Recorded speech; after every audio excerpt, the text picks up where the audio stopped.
اعوذ باللہ من الشیطان الرجیم بسم اللہ الرحمن الرحیم۔ صبر کرنے کا حکم۔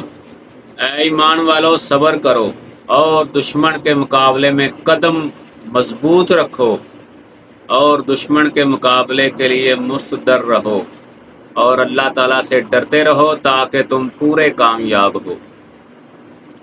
ایک اور روایت میں اللہ تعالیٰ ارشاد فرماتا ہے وَاصْبِرُوا ان اللہ مع الصابرین، اور صبر کرو بے شک اللہ صبر کرنے والوں کے ساتھ ہے۔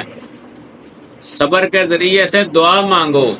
اے ایمان والو صبر اور نماز سے سہارا حاصل کرو، بلا شبہ حق تعالیٰ صبر کرنے والوں کے ساتھ ہے۔ اللہ صبر کرنے والوں سے محبت کرتا ہے۔ واللہ یحب الصابرین، اور اللہ صبر کرنے والوں سے محبت رکھتا ہے۔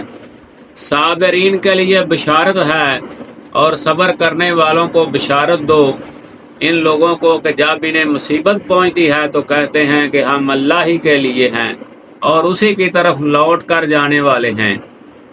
ایک اور روایت میں صابرین کے لیے اللہ کی رحمت یہی ہیں جن پر ان کے پروردگار کی طرف سے برکتیں اور رحمت ہے۔ صبر کرنے کا حکم، اور اپنے رب کے حکم پر صبر کر، تو ہماری آنکھوں کے سامنے ہے، اور جب تو رات کو اٹھے اپنے پروردگار کی حمد کے ساتھ تسبیح پڑھ۔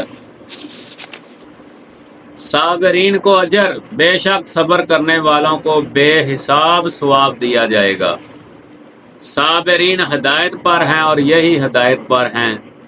وَأُولَئِكَ هُمُ الْمُهْتَدُونَ، اور یہی ہدایت پر ہیں۔ مومن کی شان، حضرت صہیب رضی اللہ تعالیٰ عنہ کہتے ہیں کہ جناب رسول اللہ صلی اللہ علیہ وآلہ وسلم نے ارشاد فرمایا، مومن کی شان عجیب ہے، اس کے تمام کام نیکی ہیں، اور یہ شان صرف مومن کے ساتھ مخصوص ہے۔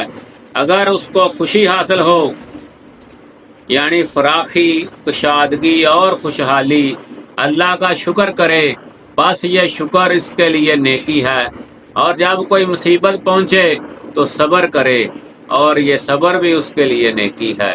مشکوٰۃ شریف جلد دوم صفحہ نمبر 586۔ اللہ تعالیٰ مجھے اور ہم سب